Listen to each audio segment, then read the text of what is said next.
नमस्कार। मेरे सामने 56 वर्ष की व्यक्ति हैं जिनकी हस्तरेखाओं के बारे में मैं यहाँ पर बताने जा रहा हूँ। आपके बिना इंक के सभी फ़ोटो मेरे पास हैं, जिनसे ज़्यादा मैं प्रभावित ढंग से बता सकता हूँ वो बताने का प्रयास करता हूँ। सबसे पहले एक बात कर लेते हैं आपकी छोटी उंगली के बारे में। ज्ञान की उंगली,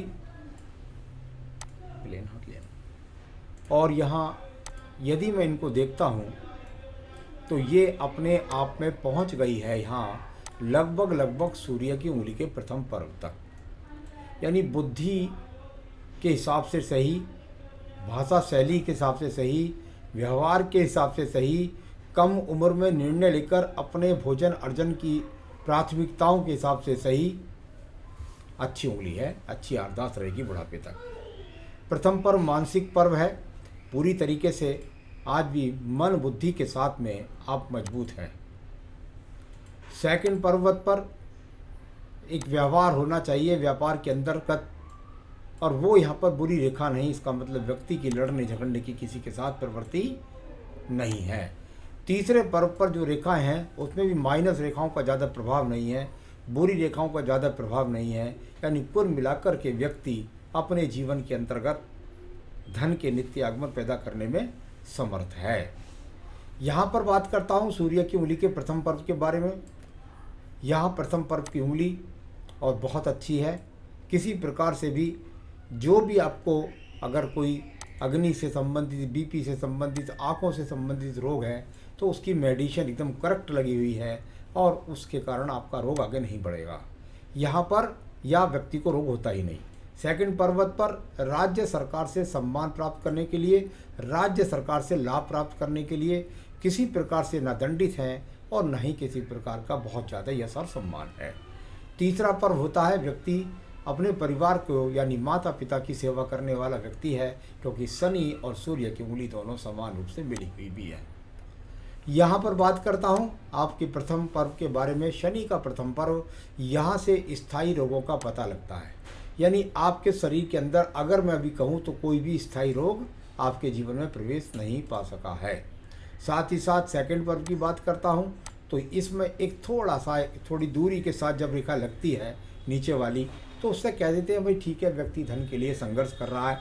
मुझे यहाँ कोई कर्ज की रेखा नज़र नहीं आई, किसी प्रकार से भी पैसा डूबने की स्थिति नज़र नहीं। हो सकता है देर सवेर हो जाती है, थोड़े बहुत लोग आज के ज़माने में पैसा ले भी लेते हैं, लेकिन उस पैसे के लेने से आपके जीवन में कोई गहरा संबंध नुकसान का नहीं आएगा, तो कर्ज वाला स्थिति नहीं।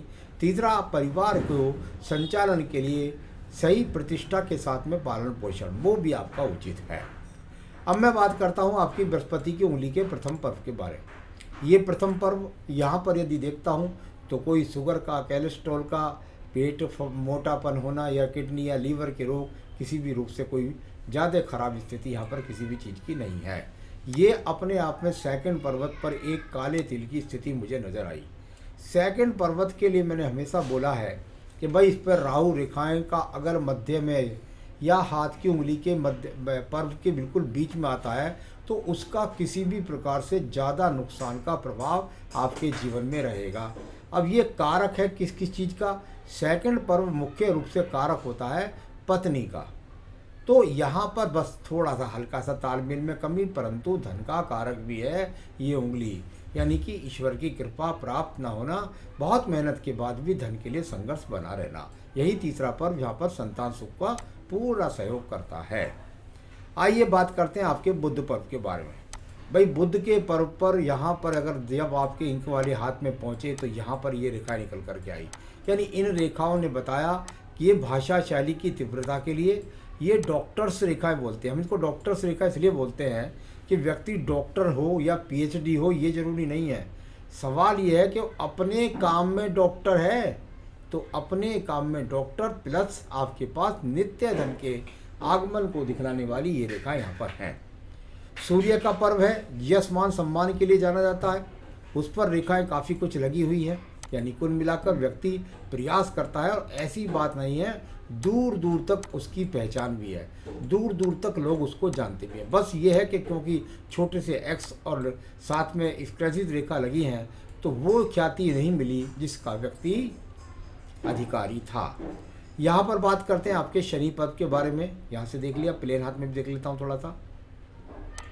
हाँ बिल्कुल निश्चित रूप से पर्वत की स्थिति आप यदि देखेंगे तो आपको दबी मिलेगी, परंतु अच्छी बात क्या है, अच्छी बात यह है कि इसमें भाग्य रेखाएं हैं।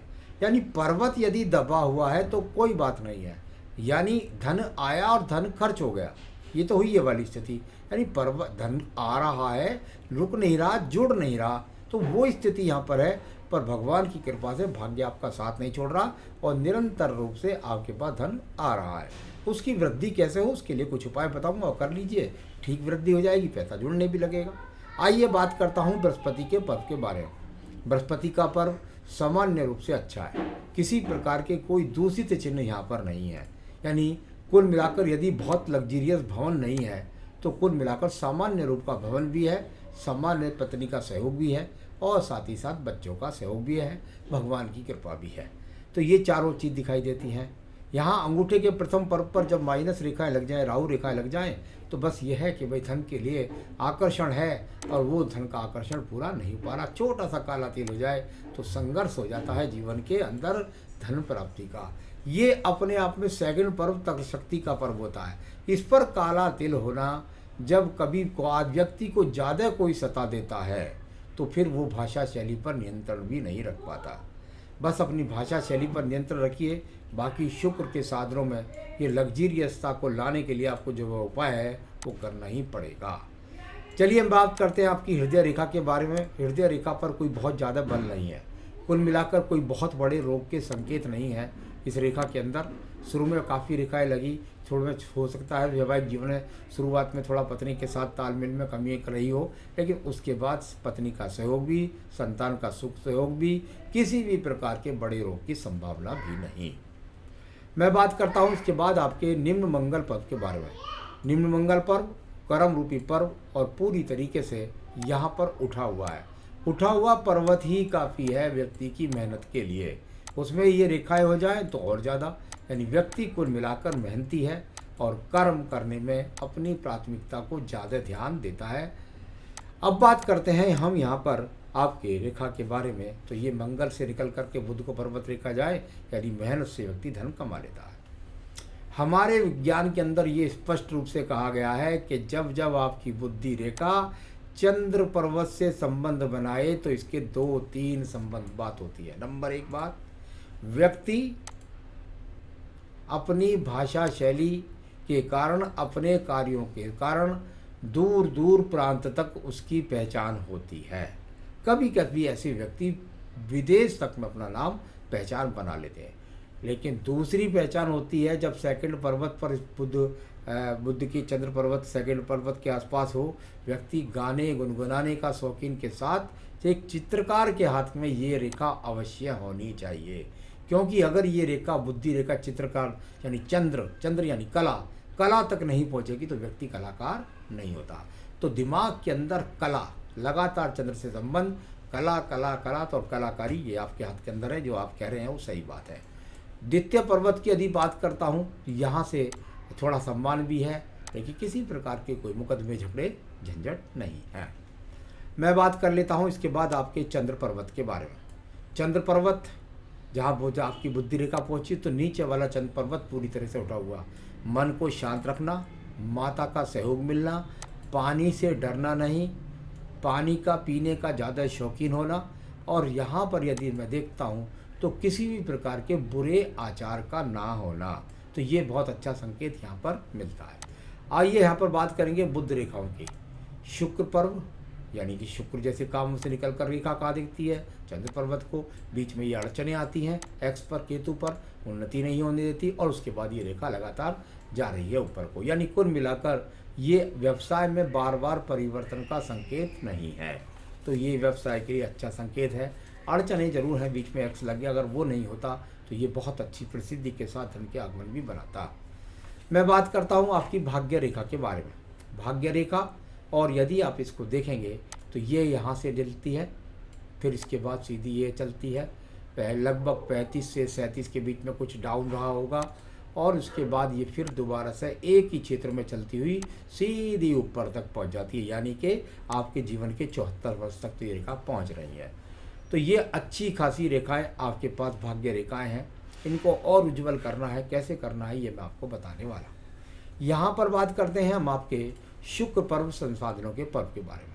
देखिए, जैसे लग्जीरियस जीवन होते हैं, लग्जीरियस भवन होते हैं, वो रेखाएं तो यहाँ पर नहीं है, क्योंकि बारीक बारीक रेखाएं बहुत ज़्यादा एक दूसरे को रगड़ करके जब चले तो व्यक्ति संसाधन के लिए लगातार संघर्ष कर रहा है। अभी यहाँ पर किसी भी लग्जीरियसता के लिए रेखा नहीं है। आपके पास 2 मंगल रेखाएं भी हैं, जिनका आपके जीवन से रोल अब खत्म हो चुका है, यानी धीरे धीरे अब साहस की कमी होने लगी है। ऐसा महसूस होता होगा आपको कि पहले जैसी एनर्जी नहीं है, और साथ ही साथ ये अपने आप में कवच का काम करती थी पिछले समय में। आपकी अगर आयु रेखा की बात करता हूँ तो पूरे शुक्र पर्व को घेर करके और मणिबंध के आसपास तक चली गई रेखा, यानी ये 84-85 का संकेत होती है, 2 मुखी है। जीवन के अंत में सब सुख आपको प्राप्त होंगे। तो इस तरीके से ये आपने अपनी जो हस्तरेखा मुझे भेजी है उसके पहलुओं को पढ़ने का प्रयास किया मैंने। उसके बाद आपने कोई विशेष सवाल नहीं पूछा है। मेरा पेंटिंग, चित्रकारी, राइटिंग, फ्लैक्स, बैनर, रेडियम का काम है। मेरा पेंटिंग चित्रकारी का काम बहुत चलता है, लेकिन पेमेंट जल्दी नहीं मिल पाता। वो बिल्कुल शुक्र का पीड़ित होना, बृहस्पति पर काला तिल होना, यह सम्मान में बहुत ज़्यादा ऊंचा प्राप्ति नहीं होना, ये बहुत सारी बाधाएं हैं। बस छोटी सी पूजा पाठ करनी है, उसी से आपको ठीक है। देखिए, बात क्या होती है, जब हम सूर्य की बात करते हैं, सूर्य की पूजा करते हैं तो सरकारी नौकरी मिलती है, सरकारी उपक्रम, सरकारी ठेके या अग्नि के कार्यों से सफलता या नौकरी में उच्च पद प्राप्ति, ये सूर्य देव देते हैं। इसका मतलब ये नहीं है कि सूर्य को जल ना दें, सूर्य को जल तो देते रहिए, उससे आंखों की ऊर्जा मिलती है, शरीर में शक्ति मिलती है, साथ ही साथ हृदय के रोग नहीं होते, तो उसको करते रहिए। लेकिन उनसे आपकी समस्याओं का लेना देना कुछ नहीं है। भगवान बजरंग बली की अगर बात करते हैं तो वो बल देने वाले हैं, हिम्मत देने वाले हैं, आपको शक्ति देने वाले हैं, और शक्ति से संचालन करके आप अपने काम को करते हैं, ये उनसे मिल जाती है। परंतु जब धन की बात आती है और पेमेंट जल्दी नहीं मिल पाता है, लोग आपको सही से धन नहीं देते हैं, तो ये बहुत कुछ चीज़ें जो है वो उसके लिए आपको जो पूजा मैं बताऊंगा वो करिए आप, फिर आपकी जो परेशानी है वो भी कम होगी और आगे का भविष्य भी उज्जवल होगा। क्या करें आप पूजा पाठ में? श्री सूक्तम और पुरुष सूक्तम का पाठ नित्य अपने रोजगार वाले स्थान पर पढ़ें। श्री सूक्तम और पुरुष सूक्तम, साथ ही साथ एक जल का लोटा आप भर के रख लें, उसके अंदर आप तांबे का जल का लोटा ले सकते हैं, उसके अंदर एक गुलाब का फूल डाल लीजिए और पूरी पूजा को जब करिए पहले इस काम को कर लीजिए कि लोटा लीजिए, पानी भरिए, उसमें एक फूल डाल लीजिए गुलाब का, और फिर ये श्री सूक्तम और पुरुष सूक्तम पढ़िए। इसके बाद वो जो जल होगा उस जल को पूरे जल वैसे जो छींटे जितने आप डाल सकें वो अपने जो ऑफिस में कार्यालय में छिड़क दें और जल को सूर्य देव को दे दें। इसके करने से आपके वृद्धि होगी, काम में धन का आगमन होगा। तीसरी एक बात और भी कहना चाहता हूँ, देखिए हम लोगों को देशकाल पात्र के अनुसार जरूर काम करना चाहिए। जब मैं देशकाल पात्र की बात करता हूँ तो मैं इस बात को कहता हूँ कि कभी जब हम टेलीफोन किया करते थे तो हमारे पास दूसरे फ़ोन थे, उससे पहले हम ड्रमों के द्वारा ध्वनि गति को पहुँचा करके एक दूसरे से संपर्क किया करते थे। लेकिन आज का जो ज़माना है, आज का जो समय है, उसके अंदर व्यक्ति के पास मोबाइल फ़ोन है। इसी प्रकार से अब आपके पास जब आपकी कला है, टैलेंट है, तो उसमें एडवांस पैसे का बहुत ज़्यादा चलन हो चुका है। उसका इस्तेमाल करेंगे तो लोग आपकी कला को भी पहचानेंगे और आपकी कद्र भी करेंगे। तो वो भी कर लीजिए और पूजा पाठ भी करिए। आपके जीवन में आपको सफलता प्राप्त हो, यही मेरी शुभकामनाएं। नमस्कार।